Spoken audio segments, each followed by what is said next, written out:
اعوذ باللہ من الشیطان الرجیم بسم اللہ الرحمن الرحیم۔ آج میں چیپٹر نمبر 52 شروع کر رہا ہوں۔ تو جیسا کہ میں گزارش کیا کرتا ہوں کہ نماز ہمارے لیے ایسے ہی ضروری ہے جیسا کہ ہر انسان کو سانس لینا ضروری ہے۔ اللہ تعالی ہمیں سجدوں کی نیت سے آشنا کرائے، آمین۔ تو پہلے میں نے سورہ طٰہٰ جو ہے وہ پڑھی تھی 17 نمبر آج تک 16 نمبر تک۔ تو اب 17 سے 98 تک تو حضرت موسیٰ کا ذکر ہے، تو اس کے بعد پھر میں آگے آیت نمبر 92 پیش کرنے کی کوشش کر رہا ہوں۔ اور آیت کا لفظ بولنا اس لیے ضروری ہے کہ ہر سورت کے اندر آیات ہوتی ہیں، جو کہ سورت سے پہلے بھی بتایا جاتا ہے کہ اس میں اتنی آیات ہیں۔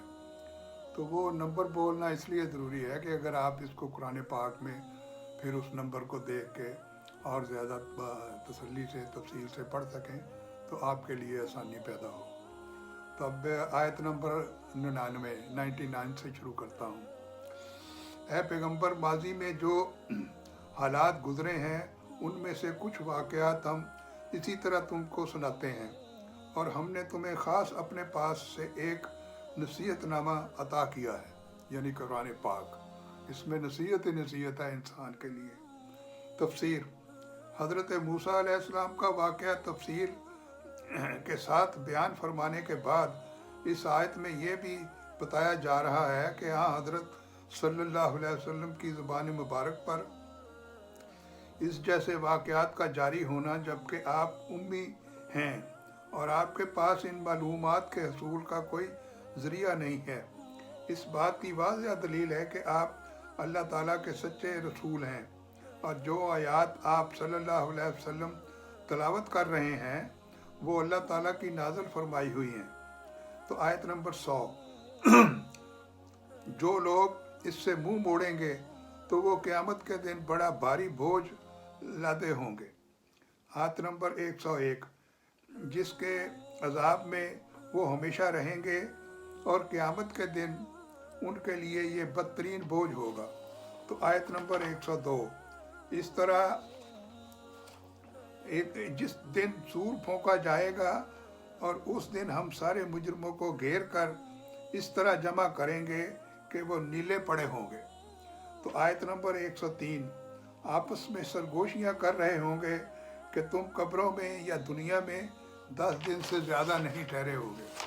تو اس کے بعد پھر تفسیر اس کی ایسی ہے کہ قیامت کے دن ان کے لیے اتنا ہولناک ہوگا کہ وہ دنیا کی ساری زندگی کو ایسا سمجھیں گے جیسے وہ 10 دن کی بات ہے۔ آیت نمبر 104، جس بارے میں وہ باتیں کریں گے اس کی حقیقت ہمیں خوب معلوم ہے، جبکہ ان میں سے جس کا طریقہ سب سے بہتر ہوگا وہ کہے گا کہ تم 1 دن یا زیادہ نہیں ٹھہرے۔ تفسیر: یعنی جس شخص کو زیادہ سمجھدار سمجھا جاتا تھا وہ کہے گا کہ ہمارے دنیا میں قیام کی مدت یا قبروں میں رہنے کی مدت صرف 1 ہی دن تھی۔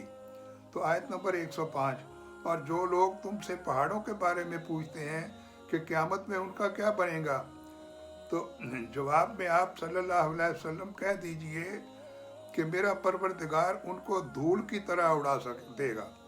تفسیر اس کی یہ ہے کہ واقعات قیامت کے سلسلہ میں جب آپ صلی اللہ علیہ وسلم ان کو بتاتے ہیں تو وہ روز محشر زمین ایک صاف اور ہموار نقشہ پیش کرے گی۔